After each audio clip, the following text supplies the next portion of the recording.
Students आज again एक series करने जा रहे हैं हम। ये सीरीज है अबाउट जावास्क्रिप्ट। तो जावास्क्रिप्ट एक ऐसी क्लाइंट साइड स्क्रिप्टिंग लैंग्वेज है जो एवरी बैकएंड टेक्नोलॉजी में भी यूज में आती है और फ्रंट एंड टेक्नोलॉजी में भी यूज में आती है। और इसके बेसिक क्वेश्चंस आप कोई भी इंटरव्यू देने जाओ, चाहे वो बैकएंड टेक्नोलॉजी हो या फ्रंट एंड टेक्नोलॉजी हो, उसके अंदर आपको ये क्वेश्चंस फेस करने ही पड़ते हैं, राइट। तो देखते हैं आज वो कौन से क्वेश्चंस है, बेसिक क्वेश्चंस, और उसके आंसर भी कैसे आपको रिपीट करवाने हैं, right. So first question is what is JavaScript? JavaScript is a client side scripting language जो वेब पेज को डायनामिक बनाने के लिए यूज करते हैं। और स्क्रिप्टिंग लैंग्वेज क्लाइंट साइड इसलिए बोलते हैं बिकॉज जो भी हम चेंजेस करते हैं वो सिर्फ क्लाइंट साइड एंड यूजर ही देख सकता है, वो इजीली अपनी सर्वर के साथ वर्क नहीं कर सकती। ग्रेट। सो जावास्क्रिप्ट कैसी लैंग्वेज है? It's a light weight programming language बोल सकते हैं। बट कैसी programming language? Client side programming language बोल सकते हैं। क्यों क्लाइंट साइड स्क्रिप्टिंग लैंग्वेज उसको बोला जाता है? क्योंकि हम जावास्क्रिप्ट के अंदर जो भी कोड करते हैं वो सिर्फ ब्राउजर के अंदर रन कर सकते हैं, उसको सर्वर साइड में उसके साथ डेटाबेस कनेक्टिविटी या ऐसा कुछ भी नहीं करवा सकते, राइट। दूसरा, जावास्क्रिप्ट को लूजली टाइप लैंग्वेज भी बोला जाता है। क्यों? क्योंकि जावास्क्रिप्ट के अंदर जब भी हम कोई वेरिएबल डिक्लेयर करते हैं तो वेरिएबल डिक्लेयर करने से पहले उसकी कोई भी टाइप हमें डिफाइन करने की रिक्वायरमेंट नहीं है। तो that's why we call JavaScript is a loosely type language.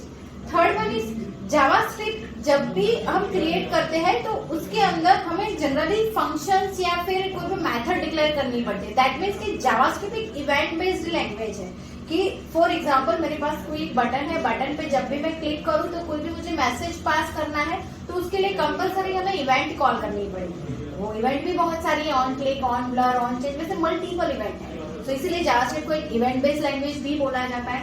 And JavaScript का जो कोड कंपाइल होता है वो क्रोम का वर्जन V8, राइट, उससे वो कोड कंपाइल होता है, right. So this is all about JavaScript. And next question is, what are the different data types present in JavaScript? There are two types of data types in JavaScript, primitive and non-primitive, या फिर आप बोल सकते हो built-in या user defined। Primitive मतलब हम जो string, boolean, null, undefined ये सब by default built-in है, और array, functions ये सभी non-primitive टाइप में है। Yes. तो जैसे कि सर ने बताया कि डेटा टाइप्स तो बहुत सारे हैं। जब हम वेरिएबल क्रिएट करते हैं तो वेरिएबल को डिफाइन करने के लिए हमें टाइप्स डिफाइन करना पड़ता है। तो दो टाइप के टाइप्स हम डिफाइन कर सकते हैं, एक तो प्रिमिटिव और दूसरा है नॉन प्रिमिटिव। तो प्रिमिटिव के अंदर अपने पास है स्ट्रिंग, बुलियन, इंटीजर, नल, अनडिफाइंड, ये सारे प्रिमिटिव डेटा टाइप्स हो गए। एंड नॉन प्रिमिटिव के अंदर आप डिफाइन कर सकते हो array, object and function, right. So move on to next question. What are the scopes of a variable in JavaScript? Two scopes है वेरिएबल डिक्लेयर करने के लिए, local and global. Global variable मतलब थ्रू आउट स्क्रिप्ट कहीं पर भी आप use कर सकते हो, और लोकल मतलब अगर आपने वेरिएबल को फंक्शन के अंदर डिक्लेयर किया है तो उसका स्कोप सिर्फ फंक्शन तक ही रहेगा, फंक्शन के बाहर आप उसको एक्सेस नहीं कर सकते। Yes. सो वेरिएबल्स दो तरीके से होते हैं, global variable and local variable. Global variable that means कि आपने उसको पूरे प्रोग्राम के अंदर एक बार डिफाइन किया, फिर जहां में भी एक्सेस करना है, फंक्शन के अंदर, फंक्शन के बाहर, कहीं में भी आप इजीली एक्सेस कर सकते हो। लोकल वेरिएबल दैट मीन्स कि फॉर एग्जांपल आपने कोई फंक्शन क्रिएट किया है और वो फंक्शन के अंदर वेरिएबल डिक्लेयर किया है तो वो with in a function he use होगा, उसके बाहर अगर हम एक्सेस करने जाएंगे तो वो वर्क नहीं करेगा, right. So this is the difference between global variable and local variables. Next question is, what are the ways to define a variable in JavaScript? Okay, so there are three ways to declare variables in JavaScript. One is using where keyword, second is using let keyword, and third is using const keyword. Let, where and const, three ways में हम variable को declare कर सकते हैं। Difference ये है कि where globally सब जगह एक्सेसिबल है और यहाँ पर वेरिएबल में रीअसाइनमेंट एंड रीडिक्लेरेशन अलाउड है। लेट में रीडिक्लेरेशन अलाउड नहीं है, रीअसाइनमेंट अलाउड है, और कॉन्स्ट में दोनों अलाउड नहीं है, रीडिक्लेयर भी नहीं कर सकते और उसको रीअसाइन भी नहीं कर सकते, फिक्स्ड वैल्यू है। यस। सो जैसे कि सर ने बताया हमारे पास वेरिएबल जब भी हम क्रिएट करते हैं तो वेरिएबल क्रिएट करने के लिए हमें आगे कीवर्ड लगाना पड़ता है।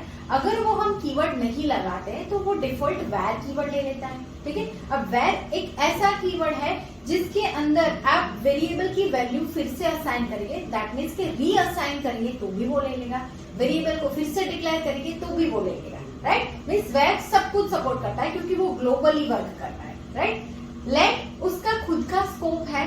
सो लेट जब भी हम क्रिएट करते हैं तो वेरिएबल के अंदर क्रिएट करने के बाद उसकी वैल्यू असाइन करते हैं तो उस टाइम में तो वर्क करता है, बट जब भी वो वेरिएबल को रीडिक्लेयर करेंगे तो वो वर्क नहीं करेगा। राइट, वो रीअसाइन सपोर्ट करता है बट रीडिक्लेरेशन सपोर्ट नहीं करता है।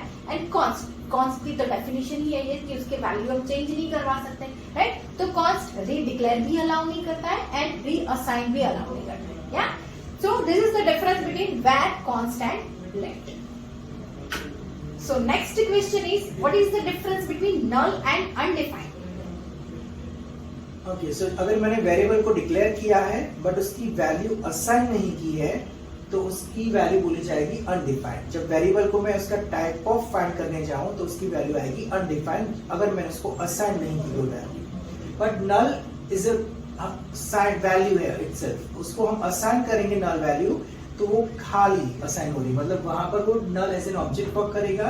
और अनडिफाइंड जब भी वेरिएबल में कुछ वैल्यू नहीं है तो हम नल मतलब किसी भी वेरिएबल में डबल कोटेशंस में वैल्यू खाली छोड़िए, मतलब वो नल वैल्यू है। पर वेरिएबल में x इज इक्वल टू कुछ नहीं लिखा then it is undefined. Yes, so null and undefined. Undefined that means what कि फॉर एग्जांपल मैंने कोई एक वेरिएबल क्रिएट किया है, राइट, बट वो वेरिएबल के सामने उसकी कोई वैल्यू असाइन नहीं की है एंड स्टिल में वो वेरिएबल को कॉल करवा रही है, तो उस टाइम पे वो हमें आउटपुट में देगा अनडिफाइंड। राइट, दैट मीन्स के वेरिएबल ने आपको डिक्लेयर तो किया है बट उसकी कोई वैल्यू असाइन नहीं की है। बट अगर मैंने वो वेरिएबल क्रिएट किया है और उसके अंदर सिर्फ ब्लैंक रखा है, मीन्स कोटेशन सिर्फ डिफाइन किया है, सिर्फ ब्लैंक स्ट्रिंग रखती हूँ, दैट मीन्स कि वो नल वैल्यू मैंने असाइन की है। या तो फिर वो वेरिएबल के सामने आप नल लिखोगे तो वो भी उसकी टाइप, जब भी हम टाइप ऑफ करके एक मेथड है बिल्डिंग जावास्क्रिप्ट के अंदर कि पर्टिकुलर वेरिएबल की आप टाइप जान सकते हो। राइट, तो तभी वो हमें आउटपुट में ऐसा ही देगा कि इसकी डेटा टाइप नल है। Right, so this is the difference between undefined and null. Next question is, what is NaN in JavaScript? Okay, NaN means not a number। ये एक टाइप ऑफ एरर है, ये तभी आएगी जब आप कुछ ऑपरेशंस करते हो स्ट्रिंग या ऐसे कुछ, और स्ट्रिंग के कन्वर्जन्स होते हैं, जैसे स्ट्रिंग एडिशन करने जा रहा हूं मैं और स्ट्रिंग टू नंबर कन्वर्जन्स होते हैं और वो पॉसिबल नहीं होता, इन केस में ये एरर डिस्प्ले हो जाती है। Yes, NaN that means के not a number। For example जैसे सर ने अभी बताया कि एडिशन, राइट, मेरे पास दो वैल्यू है, दोनों का मुझे एडिशन करना है, तो एडिशन किसका होता है, अपने पास डिजिट होता है तो हम एडिशन कर सकते हैं, या तो फिर फ्लोट वैल्यू होती है उसका हम एडिशन करवा सकते हैं। कभी भी ऐसा देगा कि आपके पास स्ट्रिंग वैल्यू है और उसका एडिशन हुआ नहीं। तो कई बार ऐसा होता है कि हम जब भी कोड करते हैं तो उस टाइम पे स्ट्रिंग वैल्यू का भी एडिशन करवा देते हैं, तो जब भी हम स्ट्रिंग वैल्यू का एडिशन करवाएंगे तो वो हमें आउटपुट में देगा NaN, दैट मीन्स के नॉट अ नंबर, क्योंकि ये अपने पास डिजिट नहीं है, वो हमारे पास स्ट्रिंग वैल्यू है, इसीलिए वो हमें एरर दे रहा है NaN। So NaN is a type of not a number. Next question is, what is DOM? What is the use of document object? Okay, DOM full form is document object model itself and वो browser में built in होता है। जैसे कि कोई भी आप effect apply कर दो, जैसे कि आप CSS में डिस्प्ले नन प्रॉपर्टी जब लिखते हो तो डिस्प्ले नन मतलब वो DOM में चेंज होता है कि वो बाय डिफॉल्ट DOM से वो एलिमेंट ही चला जाता है, और ओपेसिटी 0 मतलब वो DOM में प्रेजेंट है, जस्ट विजिबल नहीं है। सो ब्राउजर को रेंडर करने के लिए डॉक्यूमेंट ऑब्जेक्ट मॉडल बनाया है, बस ऑब्जेक्ट की सभी मेथड्स हम यूज करते हैं। फॉर एग्जांपल जब मैं लिखता हूँ document.write, so document is an object and write is the method. Yes, so DOM stands for document object model, right. इसके अंदर जब भी हम HTML के अंदर जो भी एलिमेंट लिखते हैं, ठीक है, HTML का स्ट्रक्चर है, वो स्ट्रक्चर के अंदर जितने भी हम एलिमेंट लिखते हैं दैट मीन्स कि हम DOM पे वर्क कर रहे हैं, राइट। और ये DOM के अंदर आप जो भी डिफाइन करते हो, दैट मीन्स कि आप HTML स्ट्रक्चर के अंदर हम कभी ऐसी भी रिक्वायरमेंट आएगी कि उसके अंदर हम CSS भी अप्लाई करेंगे, हम लोग जावास्क्रिप्ट के अंदर भी HTML के अंदर जावास्क्रिप्ट का भी यूज करेंगे, ठीक है। तो वो जो स्ट्रक्चर बनता है उसको हम डोम बोलते हैं, राइट। डॉक्यूमेंट ऑब्जेक्ट मॉडल, ये उसका फुल फॉर्म है। और डॉक्यूमेंट ऑब्जेक्ट, जैसे अपने पास बहुत सारी जावास्क्रिप्ट के अंदर मेथड्स हैं, राइट। कई सारे ऐसे मेथड है जो हम विंडो के थ्रू करवाते हैं कॉल, कई सारी ऐसी मेथड है जो हम डॉक्यूमेंट के थ्रू कॉल करवाते हैं। तो डॉक्यूमेंट डॉट करके जो भी मेथड कॉल करवाते हैं उसको डॉक्यूमेंट ऑब्जेक्ट बोला जाता है, राइट। एंड विंडो करके जो भी हम कॉल करवाते हैं उसको विंडो ऑब्जेक्ट्स बोला जाता है, right. So move on to next question, what are the popup boxes available in JavaScript? So basically three है, but also one is there, print, alert, confirm, box and print itself. वो चारों popup boxes हम use करते हैं JavaScript में। Alert से जब भी आप पॉपअप होगा तो सिर्फ ओके का बटन आएगा, कंफर्म से ओके एंड कैंसिल दोनों बटन आते हैं, एंड प्रॉम्प्ट में इनपुट के साथ ओके एंड कैंसिल बटन आएगा। और जब आप विंडो की प्रिंट मेथड को कॉल करवाओगे पॉपअप बॉक्स तो प्रिंट पॉपअप हो जाता है। सो जनरली मेथड जो है अपने पास बॉक्सेस जो अवेलेबल है वो है alert box, confirm box and print box, right. ये क्या है? तो सिंपल, कई बार आपने देखा होगा कि आप कोई भी जगह ऑनलाइन फॉर्म फिलअप करते हो, रजिस्ट्रेशन करते हो, सबमिट पे क्लिक करते हो तो तुरंत आपको एक पॉपअप मिलता है कि सक्सेसफुली रजिस्टर्ड, ठीक है। तो वो क्या है? वो एक अलर्ट बॉक्स है। सिंपल मैसेज शो करने के लिए हम अलर्ट बॉक्स का यूज करते हैं। दूसरा है कंफर्म बॉक्स, कंफर्म करवाने के लिए। उसका भी एक एग्जांपल दूं, अपने सिस्टम में से हम कुछ भी डिलीट करते हैं तो वो पहले हमें कंफर्मेशन मैसेज पूछता है कि are you sure want to delete. अगर ओके पे क्लिक करेंगे तो ही वो डिलीट होगा, कैंसिल पे क्लिक करते हैं तो वो वापस चला जाता है, राइट। सो ऐसा कंफर्म करवाने के लिए you can use confirm box. Then after उसके बाद है प्रॉम्प्ट बॉक्स। तो prompt box generally user input के लिए हम लोग यूज करते हैं। फॉर एग्जाम्पल, मैं जो भी इनपुट करूं वो ही इनपुट प्रॉम्प्ट बॉक्स में से मुझे आउटपुट में अलर्ट में प्रिंट करवाना है। तो फॉर एग्जाम्पल मान लो टॉप्स टेक्नोलॉजी में यूजर इनपुट में ऐड कर रही हूँ तो वही टॉप्स टेक्नोलॉजी वापस हम गेट करवा सकते हैं अलर्ट में, या तो फिर कंसोल भी कर सकते हैं, मींस लॉग में भी प्रिंट करवा सकते हैं, डॉक्यूमेंट डॉट राइट भी कर सकते हैं, राइट। एंड प्रिंट अगेन वो डिफॉल्ट एक मेथड है, जैसे अलर्ट है, कंफर्म है, प्रॉम्प्ट है, वैसे ही प्रिंट मेथड है। जब भी हम विंडो के अंदर यूज करते हैं वो प्रिंट मेथड तो वो अपने आप वर्क होती है, right. So this type of operations available in Java. So next question is, how can the style or class of an element to be changed? Okay, so element को style देने के लिए या फिर चेंज करने के लिए आप एलिमेंट को पहले गेट कराओगे document dot get element by ID से।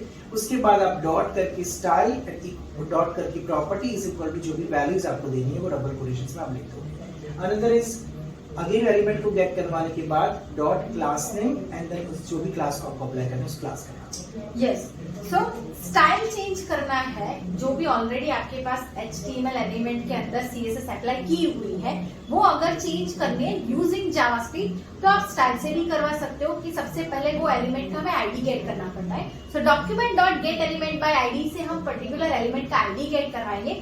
डॉट स्टाइल डॉट CSS की प्रॉपर्टी, फॉर एग्जाम्पल आपको कलर चेंज करना है तो dot style dot colour is equal to red, that means के वो रेड कलर अप्लाई कर देगा। और दूसरा तरीका यही है कि document dot get element by ID, आप आईडी तो गेट करवाते ही हो, dot class name is equal to आपको जो भी क्लास ऐड करवाना है कि जिसके अंदर सब फॉर एग्जांपल एक साथ मल्टीपल CSS की प्रॉपर्टी ऐड करनी है कि आपको कलर भी अप्लाई करना है, बैकग्राउंड कलर भी ऐड करना है, फॉन्ट कलर भी चेंज करना है, तो ये सारी चीजें आपको एक क्लास के अंदर ऐड कर दो और फिर क्लास के नाम से कॉल करवा दो, right. Next question is difference between double equal and triple equal. Okay, so double equal to सिर्फ और सिर्फ वैल्यूज चेक करेगा और ट्रिपल इक्वल टू वैल्यूज के साथ साथ वो उसका टाइप भी चेक करेगा। For example x is equal to 1 and y is equal to double quotations में 1, तो एक स्ट्रिंग वैल्यू है, एक नंबर वैल्यू है, तो डबल इक्वल टू कंडीशन अगर मैं चेक करूंगा तो ट्रू ही देगा, तो ट्रिपल इक्वल टू फॉल्स देगा because of that type is not matching. Yes, so double equal to क्या करता है तो वैल्यू चेक करता है, कंडीशन जैसा चेक करता है कि दोनों इक्वल है कि नहीं, राइट। जैसे सर ने बताया कि a इज इक्वल टू मेरे पास 1 है और दूसरा a again b is equal to 1, but वो स्ट्रिंग के अंदर है, वो डबल कोटेशन के अंदर है, ठीक है। पहला वाला है वो इंटीजर है और दूसरा वाला 1 वो हमने स्ट्रिंग में ऐड किया है। तो उसमें हम डबल इक्वल करेंगे तो हमें वैल्यू ट्रू मिल जाएगी, राइट। बट वही चीज अगर मैं ट्रिपल इक्वल में करूंगी तो वहां पे हमें फॉल्स मिलेगा। रीजन, क्योंकि उसके अंदर हम डेटा टाइप भी चेक करवाते हैं। Triple equal to value compare भी करता है और डेटा टाइप भी चेक करता है। तो वो चेक करेगा कि एक वैल्यू अपनी इंटीजर है और दूसरी तो हमने स्ट्रिंग में लिखी हुई, तो इसीलिए वहां पे हमें आंसर फॉल्स मिलेगा, राइट। Thank you.